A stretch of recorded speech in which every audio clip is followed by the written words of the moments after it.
You're listening to the Really Useful Podcast. This is the tech podcast for technophobes from makeuseof.com. In this week's show, we'll be looking at the iFixit leaks Steam Deck repair inventory, the Poon to Oon hackers who just broke into Windows 11 and Teams in a single day. We will also have for you the best tips and tricks to help you make the best out of your technology, and we'll have our recommendations. I'm joined by Ben Stegner. How are you, Ben? Hello, Christian. I'm doing well. I'm enjoying being here. I feel like I need to have like a little quip ready every time I'm here, and I just sometimes it's just nothing witty comes out. So sometimes it just doesn't happen. Sometimes it's just a normal day, and that's today. So I'm fine with that.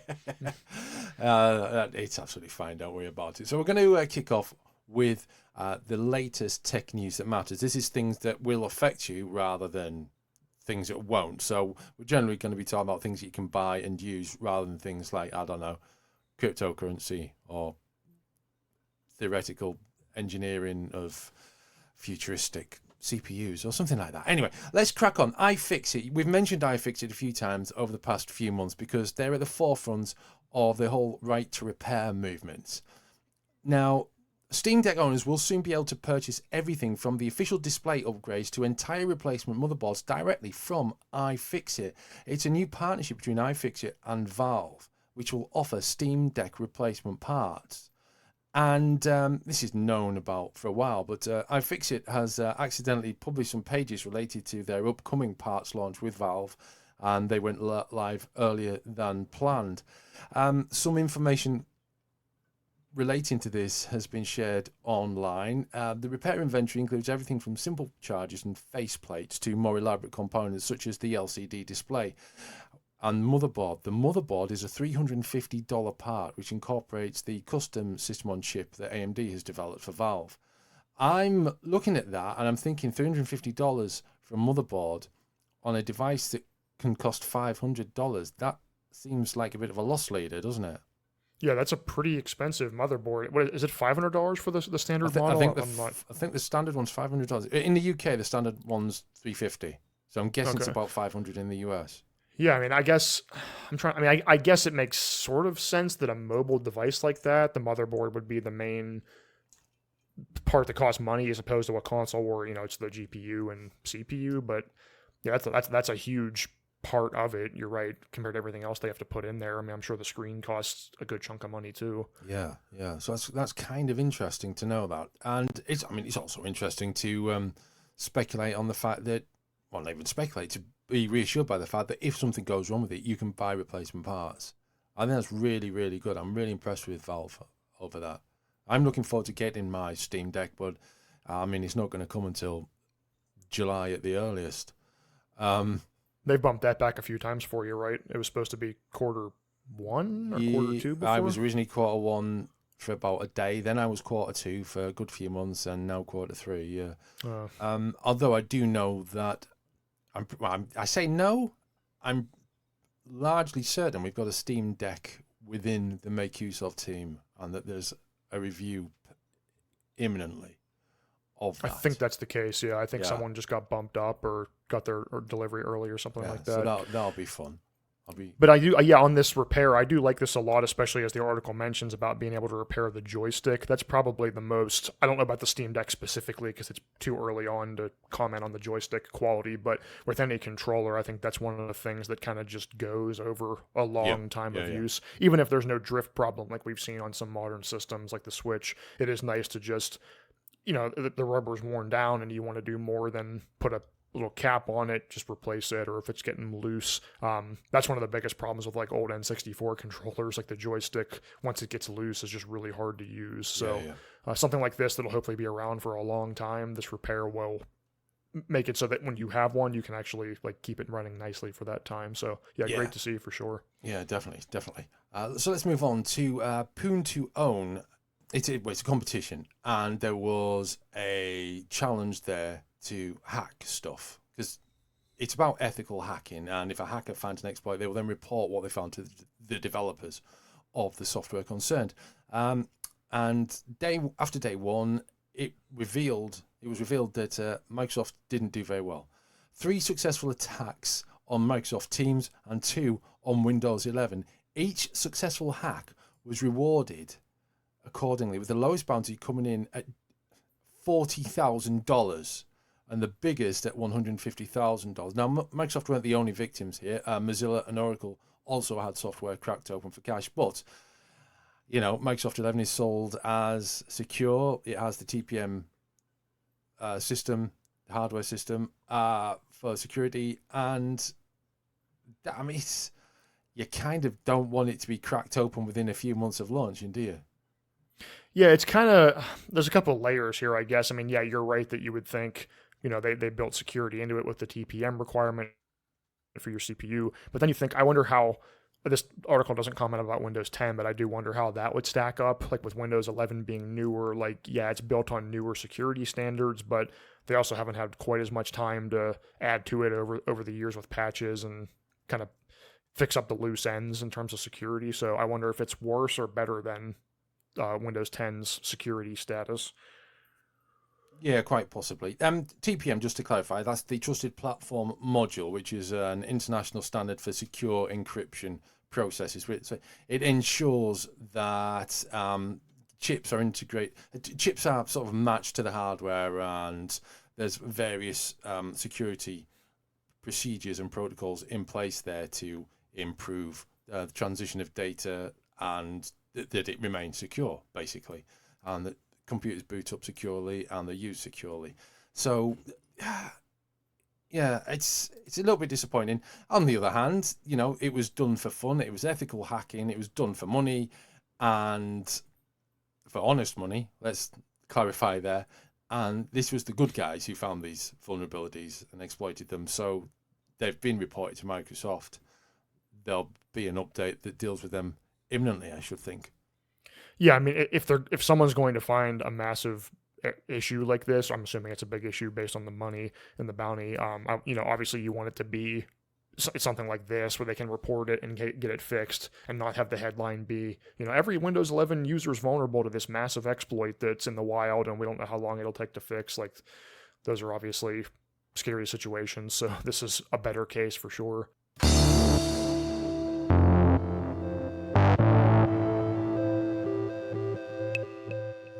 Now, on the topic of security and privacy and exploits and all that sort of thing, we're concerned about these sort of things because we share such a lot of information with our computers and with the internet. And, if privacy is breached, if the software we're using is exploited through vulnerabilities, then the information that we share, even if we're not sharing it, if it's just what we store on our computer, it can be that information can be stolen, subjugated, misused. All sorts of bad things can happen. And then there's the information that we share online, which brings us to the topic of web browsers. Now, one way to protect your online privacy is through anonymous browsing. But most browsers aren't anonymous. They might have an anonymous mode, which you can then activate, but by default, they are not anonymous. Fortunately, aside from, your Google Chrome and Microsoft Edge and Mozilla Firefox and all those other browsers, Safari, Opera, there are other browsers that do have default secure anonymous modes. I'm briefly going to go through a list of these. First of all, there is possibly the most famous of these, the Tor Browser, which is available for Windows, Mac, and Linux. This has a single aim of anonymous browsing. It's the best private web browser available, and also, but this isn't its only purpose, you can use it for standard websites. You can also use it for accessing the dark web. Using the Tor browser protects your location, your browser history, your personal data, and any messages and protects you from any online messages from people or bots, or perform network analysis and any kind of detection like that. The next one is the Epic browser. This is for Windows and Mac OS. Now, this is sold under the kind of angle that if you're using the private browsing or incognito mode of your standard browser, you're still being tracked. With Epic browser, your browsing history is deleted from your computer, and it's protected from your ISP, your government, data collection services, and your employer. As I say, Epic Browser is available for Windows and Mac. Also available for Windows, Mac, Linux, and Android is SRware Iron. This is based on Chromium, so it runs in a similar way to Google Chrome. And the main difference here is data protection. Using this this browser, SRware Iron, you can overcome Chrome's privacy issues because they simply don't exist with this. And finally, there is Komodo Dragon Browser. This is for Windows and Mac, and this is a private web browser that automatically blocks tracking, cookies, web spies. It has built-in domain validation technology that will spot weak SSL certificates and let you know about them. And it also uses the Komodo antivirus suite to protect you from ransomware viruses and other attacks. And it's also based on Chromium, so it looks like Chrome and it feels like Chrome. So there'll be a lot of familiarity for you should you switch to that. Now, obviously, I've just summarized that. We have a complete list in detail on Make Use Of, and we'll put the link to that guide to the 4 free anonymous web browsers that are completely private in the show notes for this week's podcast. Ben, how are you with private browsing? Do you ever have to crack into incognito mode, or do you prefer a browser that does the job automatically? I still use Chrome for my day-to-day. I've been wanting to switch for a while, but it's one of those things where it sounds great, and then I just can't bring myself to take the time to do it, just out of laziness, basically. I've installed Tor before just to play around with it once or twice, never really used it. I had Epic on my computer back in the day. I don't remember very much about whether I liked it or not. Haven't used the other two, but I do have to say that Komodo's logo is pretty cool. And there are two versions. There's Dragon and Ice Dragon, one which looks like Chrome and one which looks like Firefox. Of course, yeah. You can that's kind of cool. You can choose which one's which. But yeah, I use incognito windows all the time for like site stuff, so I can like see if an article looks correct to everyone or just me. Make sure a link is viewable by anybody and not just me. So I use them all the time to make sure that the public viewer sees something the same way I am. They're very useful for our line of work for sure. Absolutely. The next thing we're going to talk about is external hard drives or external storage drives, removable drives, those ones that you connect to your computer via USB. They're really, really useful, but sometimes they don't work as they're supposed to. This is particularly focused on Windows, right, with this topic. I've got a couple of hard drives in front of me, which I don't have hooked up to my computer. I have a dream that one day I will connect them to the computer and take all the data off them and then sync that data to the cloud and then take the drives out and replace them with two terabyte drives. So I've got an always on backup solution, but it's one of those things on my very long and detailed to-do list which gets pushed down the queue quite a lot. External disk drives can be a pain, can't they, Ben? They can, yes. And if you went through with your plan and then you tried to connect them and they didn't show up, that would be kind of ruin the plan even more than you were hoping. So I actually do have a guide on the ways to what to do basically when you don't see your external drive showing up. So let's walk through that really quick. I'll give you the highlights. So the first thing to do if your external drive isn't working is to make sure that it turns on. This kind of sounds basic. And a lot of like flash drives and those types of devices, they just power over USB, but there are some external drives that actually have a physical separate power cable. So if this is the case, you need to make sure that your cable is plugged into a good outlet, that it's getting power, and see if it has any life when you do that. It might be dead if it won't even get power, but in some cases you might have it plugged into a bad power strip or something like that. The next tip, inside Windows, there's the disk management panel where you can see if the disk is recognized. So this is important because on Windows, you can connect a disk to your computer, but if it's not formatted for use in Windows, it won't show up in this PC window. So it won't show up as a separate like G or F, whatever labeled drive.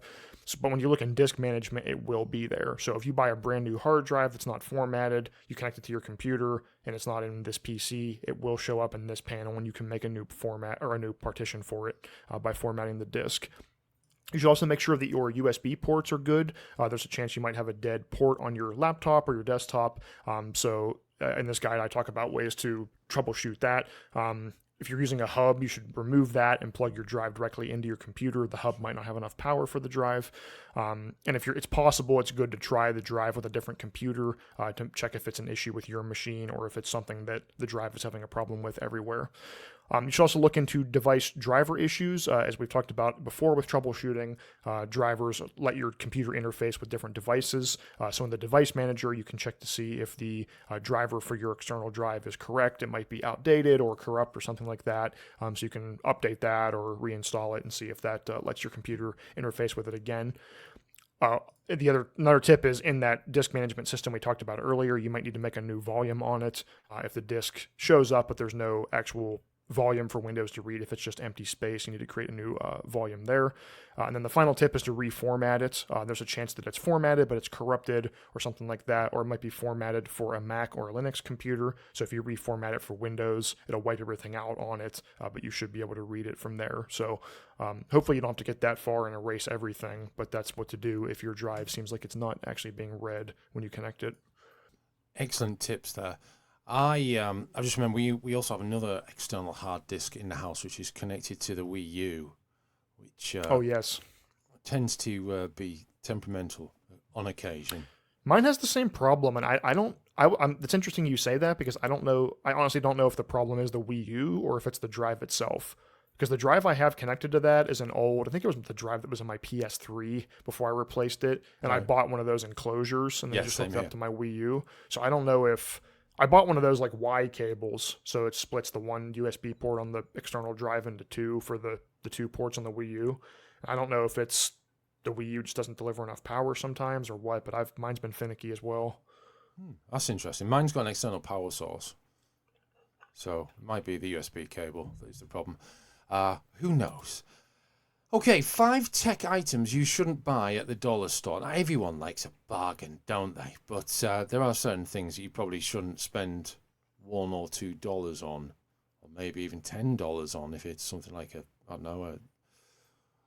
fitness band, for instance. I'm guilty of that. I bought a budget fitness band many years ago, and it was a miserable experience. It worked at first, and then an iPhone update came along, and it stopped working.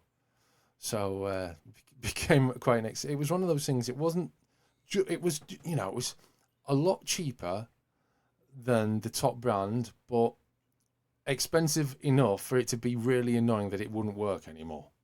Yeah, it's like that point where it wasn't just like a throwaway purchase. Like you paid enough for it that you want it to be decent. Yeah, I know what you mean. Exactly. Of course, you don't have to go to an electronics store to find tech items. You'll find it anywhere, general retailers and discount stores, and it can be tempting to pick up cheap deal tech. We talked about iPhone cables a while ago, and I think this comes into it, doesn't it, Ben? Yeah, I think I want to say I got this idea either from a conversation we had or just from being in a dollar store and kind of seeing what they offer. So there's 5 general categories I decided to talk about that you really just shouldn't buy at, like, I'm talking about like super cheap stores like a dollar store or Dollar General or similar. Walmart and those type of places do have some of this stuff, but they sell higher quality stuff too. So that's kind of the line. The first category is audio devices in general. So headphones, speakers.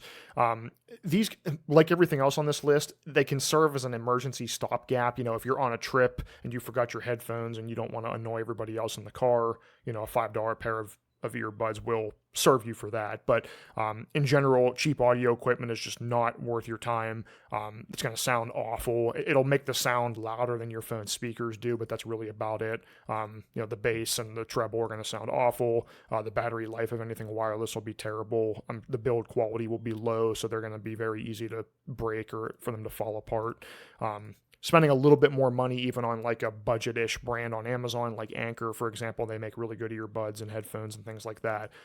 Makes way more sense to spend the money one time on something that'll last you for a few years rather than keep buying $5 earbuds from the dollar store. Another category is USB drives, like we just talked about with the troubleshooting tips. So with this one, it's not so much that it could be the quality's poor, that they're not built to last. Most of them you'll find even at drugstores like Rite Aid and Walgreens that we have in the US, they'll have flash drives where the storage amount is just way overpriced. So at the time that I wrote this, Rite Aid had a 32 gigabyte USB 2.0 drive for $17, whereas on Amazon you can get a 128 gigabyte USB 3.0 drive for basically the same price. So Wow. like, why would you pay? You're getting 4 times the storage on a faster standard for the same price. It's just not worth it to get those junky drives in the drugstore. So that's one of the reasons. And they're just the same thing, terrible build quality. They'll probably fall apart. Like we talked about before, phone chargers and cables fall into this too. Again, they can work in a pinch, but they might not be up to safety standards. So if you charge your device, it could hurt your battery life, or it could even cause a fire potentially if it's really, really bad. Could charge your device too slowly. Just again, bad quality, could fall apart or get stuck in your phone's port. So just not worth your time. Batteries are another one. I guess most people don't probably use batteries too much, but the Xbox controllers still use them, or you might have them for just remotes and random things like that. In a dollar store, most of the batteries you'll find are carbon zinc, which are a cheaper battery and older technology compared to alkaline, which is what most Duracell and Energizer are. These batteries are okay for low drain stuff like a clock or a TV remote, but if you put them in a controller or anything like that, they're going to drain way faster than an alkaline battery. So they're going to drain so fast that the savings that you made up are just not worth it. And also, if they're at a dollar store, they may have been like a closeout from another store, so they could have been sitting there for forever, and they're almost expired, which is bad, obviously. Do you know how to check a battery without a battery tester? I know, like with a 9-volt, you can put your tongue on both of the connectors. Don't do that. Yeah, no. Can you like shake it or something? You can drop it, right? From about an inch. So listen to this one. See how that one fell over? Okay. Okay. This one will not fall over. It just stops? It just stops. So the one that fell over, what happens is when the battery is used, the charge reduces. There's a energy transfer taking place, and a lighter than air gas develops inside the battery, which is why when you drop it, that one didn't drop that. It didn't fall over that time. 9 times out of 10, it will fall over. Okay. Whereas the one that is fully charged or more charged, it fell over, will not fall over. That's the idea anyway. So if it is charged, it won't fall over? If it's charged, it's heavy, basically. Okay. But if it's not charged, it'll fall over. Okay, because there's more air in it? Yeah, there's this light gases in it, yeah. Anyway, I've interrupted you there. Do carry on. That's okay. I was talking for a while, so I actually appreciate it. I remember, too, I don't know if they sell these anymore, but I remember when I was a kid, they used to have, they were like name brand Duracell or whatever. They had a battery where you could like press on the battery, and there was a little indicator for how much charge was left. I guess that, to me, that seems useful. We have them in the UK. Yeah, you would put your both thumbs on each hand, one at one end and one at the other end, and then you'd get like a bar reading would come up to show you how charged it was or not. Yeah, I think that's pretty useful because I know batteries aren't as common as they were since we use rechargeable stuff more now. But yeah, I think that's handy. I guess to wrap this up, so the last category is phones and tablets. So this might sound kind of silly, but at dollar stores and then even at like Dollar General, like slightly more expensive items, you might find phones and tablets in the $15 to $30-ish range. Again, if you absolutely need a phone to make an emergency phone call or something like a backup phone for a flight or something, these will be okay. But otherwise, you're going to be getting probably an Android device with a very old version of Android on it, and it's going to have almost no storage. The screen's going to be terrible. It's going to be just weak components, take forever to boot up, everything like that. Just not an exciting experience. So you can get cheaper phones for maybe $100 that'll serve you way better than like a piece of junk like that that's just a stopgap, or a tablet. We've talked about Amazon's Fire tablets before. They're much more solid for the money you spend. So basically, you have to remember with the dollar store stuff, a value isn't necessarily just a low price. Like if you pay a low price for something and it breaks immediately, it wasn't really a value. Paying the right amount of money to get something that lasts a good amount of time for your needs, that's a much better value. So that's why I would skip this super cheapo stuff. I agree 100%.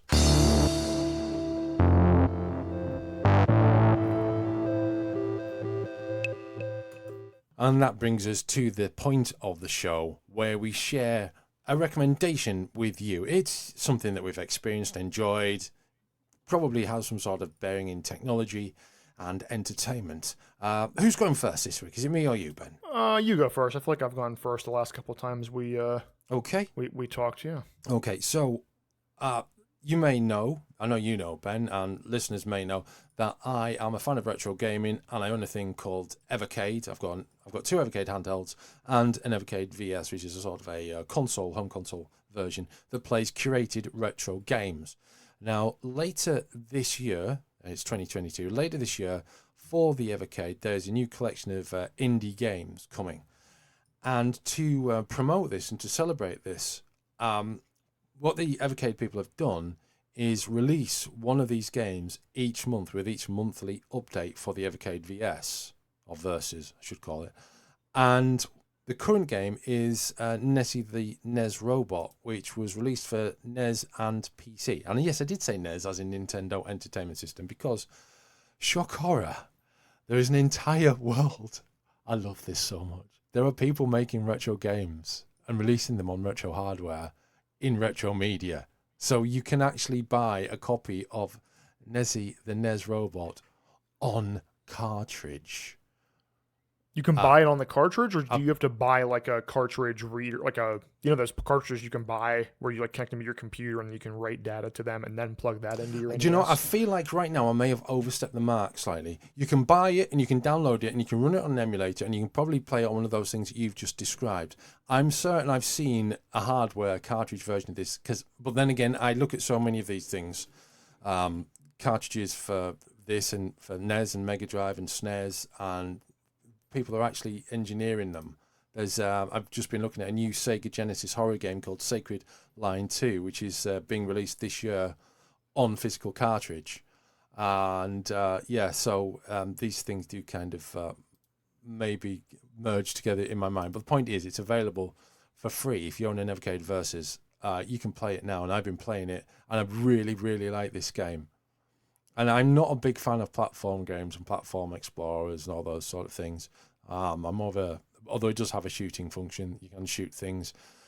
It's such a fun little cute game. I really like it. So that's my recommendation. And it isn't only available on Evercade; it's available on PC. And as I say, you can play it on NES hardware. So that would indicate that you can, at the very least, put it into one of those cartridges that Ben described earlier. Yeah, that's really cool. I'm assuming that's what they mean by that, because there are, there's games like Shovel Knight, for example, that are like built in the style of NES, but could never actually run on one because there's too many graphical effects. Whereas something like this actually would run on the NES because it's, built to that standard or whatever. Well, it was really designed cool. in NES. There's a piece of software that you can use to create games on the NES, and it was built using that. It looks very charming. I like the style of this retro platformer.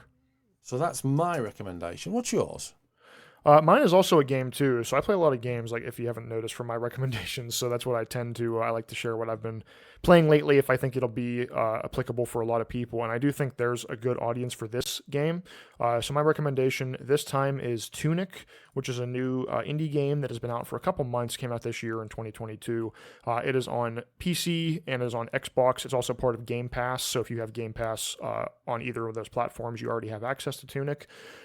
Tunic is an isometric, I guess you'd call it an action-adventure game. When you first start, it'll probably remind you of Zelda because you play as a fox who wears a green tunic and has a sword, and it is an adventure game in the sense, or action-adventure in the sense that you are trying to recover some legendary gems and then place them into a temple, so it kind of has that old classic game feel. It also has, I know it's a tired comparison to talk about Dark Souls, but it kind of has that sort of combat too, like that slow and heavy, it could take a lot of damage. If you get hit, you need to roll out of the way type of thing. So it's a good game on its own, but it's very much not a ripoff of Zelda or Dark Souls or any other game like that. This game does a couple of really unique things, and one of the coolest things is that the game uses an in-game language that you don't know, obviously, and one of the core parts of the game is that you collect pieces of the manual. So there are systems in the game that you could do from the very beginning, but you just don't know about them because you don't have the pieces of the manual. So as you collect more of them, you realize maybe what an item does, or that there's a certain button combo you can use to do a maneuver you didn't know about. So as you discover the pieces, it's like you're building the guide to how to play the game as you go. And it's handled in a really interesting way because there's so many games nowadays, like so many modern games just want to throw like everything at you. Like, here's how you do this, and here's a million tutorials. Like, this game just kind of drops you in and then just says, play around, figure stuff out. And it harkens back to the old days, I think, when you couldn't just like look stuff up. I mean, obviously you can still look it up, but like in the game itself, there's not like an endless list of tutorials to tell you what everything is. You're kind of figuring it out and learning as you go, and the manual kind of reinforces that. So it's a really interesting game, and also, so when you finish the final boss, that's not really the end of the game. There's a bunch of secrets. If you have to be very observant and kind of read between the lines, and the more of the manual you find, the clearer that'll become. So obviously I don't want to spoil anything specific, but yeah, really, really solid game. Good action mechanics, amazing soundtrack too. If you're into like calming ethereal tunes, check the soundtrack out. But yeah, it's really special. I've played a lot of games and I've never seen a game do something quite like this with that manual mechanic, so definitely recommend it. Tunic on Xbox and PC. Yeah, that looks really good. Just go back to Nessie the Nest Robot. It is not called Nessie the Nest Robot on the Evercade. It's just called Nessie the Robot. There's obviously a copyright thing going on there, and there isn't a physical cart version of it unless you are getting the upcoming Indie Collection 2 for the Evercade. That's its first physical release. Okay. In which you'll be accompanied by other games. But yeah, it's a lot of fun, that game. And I'll only have a few more days to play it because the next update is imminent for Evercade, which means a new game will be arriving on there, built into the system, on top of all the other games that are available for the for the Evercade. Beg your pardon. Whoa. Okay, so we've made it to the end of the show. As ever, if we've helped you out with any tips or tricks or even the news or our recommendations, please share this with your friends, your family, anyone you think would benefit from it, and give us some feedback on Apple Podcasts. That would help us out immensely.